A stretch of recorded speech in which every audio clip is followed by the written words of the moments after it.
मऊ में बीजेपी के अनुसूचित वर्ग सम्मेलन के बाद अब कांग्रेस ने दलित संवाद शुरू किया है। कांग्रेस के प्रदेश उपाध्यक्ष विश्व विजय सिंह दलितों से संवाद करने पहुंचे।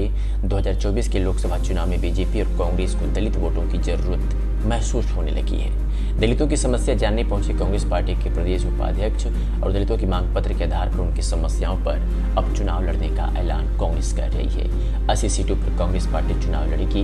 बीजेपी सरकार में दलित और पिछड़ों पर बुलडोजर चल रहा है, ये कहना है कांग्रेस पार्टी का। कांग्रेस पार्टी के द्वारा दलितों के यहाँ संवाद के बाद भोज हुआ।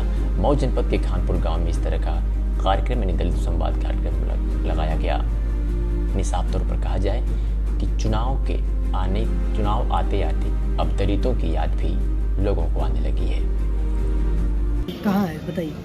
देखिए, पूरे उत्तर प्रदेश में जिस प्रकार से दलितों पर, पिछड़ों पर, वंचितों पर हमले हो रहे हैं, योगी आदित्यनाथ की सरकार उत्तर प्रदेश के अंदर जो बाबा साहब के संविधान में अधिकार मिला था, लगातार उन अधिकारों में कटौती हो रही है।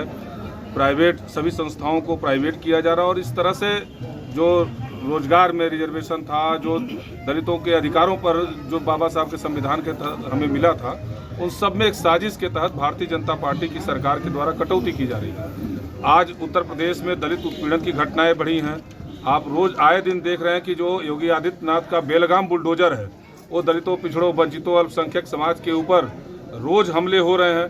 तो इन सब के खिलाफ कांग्रेस पार्टी ने आदरणीय प्रियंका गांधी जी के निर्देश पर उत्तर प्रदेश कांग्रेस कमेटी के हमारे अध्यक्ष अजय राय जी के नेतृत्व में उत्तर प्रदेश कांग्रेस कमेटी सभी हमारी जो अनुसूचित जाति के जो बड़े गांव हैं उन सब गांवों में इस प्रकार की चौपाल लगा करके हम उनको इस बात के लिए सतर्क करने आए हैं कि आने वाले दिनों में जो मल्लिकार्जुन खड़गे जी के नेतृत्व में, प्रियंका जी, राहुल जी के नेतृत्व में कांग्रेस पार्टी हम मांग पत्र भी भरवा रहे हैं कि आप ही से ये बात जानने आए हैं जो अनुसूचित जाति के लोग हैं कि आपकी प्रमुख मांगे क्या है, जिसको आने वाले दिनों में 2024 के चुनाव में कांग्रेस पार्टी अपने घोषणा पत्र में भी शामिल करेगी और जब तक ये सरकार है उन मांगों को लेकर इस सरकार से लड़ने का भी काम करेगी। 2024 लोकसभा चुनाव में कितना टक्कर दे पाएगी कांग्रेस? नहीं, हमारी तैयारी सभी सीटों पर है। जैसा हमारे प्रदेश अध्यक्ष जी बार बार कहते हैं, हम 80 सीटों पर तैयारी कर रहे हैं और पूरी ताकत के साथ जिस प्रकार से महंगाई, बेरोजगारी और दूसरे सारे सवाल जनता के बीच है, जनता ने मन बना लिया है मोदी सरकार को हटाने के लिए और मैं समझता हूँ कि कांग्रेस पार्टी के नेतृत्व में 2024 में सरकार है। कांग्रेस के बड़े बड़े नेताओं पर ईडी का छापा पड़ा, इसके बारे में क्या कहना है? देखिए, ईडी और सीबीआई भारतीय जनता पार्टी का तोता है और वो इस तरह का काम अपने विपक्ष के दूसरे नेताओं के ऊपर, वो डरे हुए लोग हैं। वो हार रहे हैं, अभी 5 राज्यों के चुनाव में भी हार रहे हैं, अभी कर्नाटका में भी हारे और 2024 में भी हारेंगे।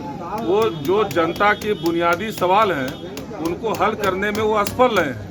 अब वो जो विपक्ष के नेता हैं उनको डराने का काम करें। कांग्रेस पार्टी गांधीवादी पार्टी है, वो डरने वाली नहीं है और लगातार लड़ेगी। योगी आदित्यनाथ और जो नरेंद्र मोदी की तानाशाही है उसके खिलाफ पूरी मजबूती के साथ आदरणीय राहुल गांधी जी के नेतृत्व में कांग्रेस पार्टी खड़ी है।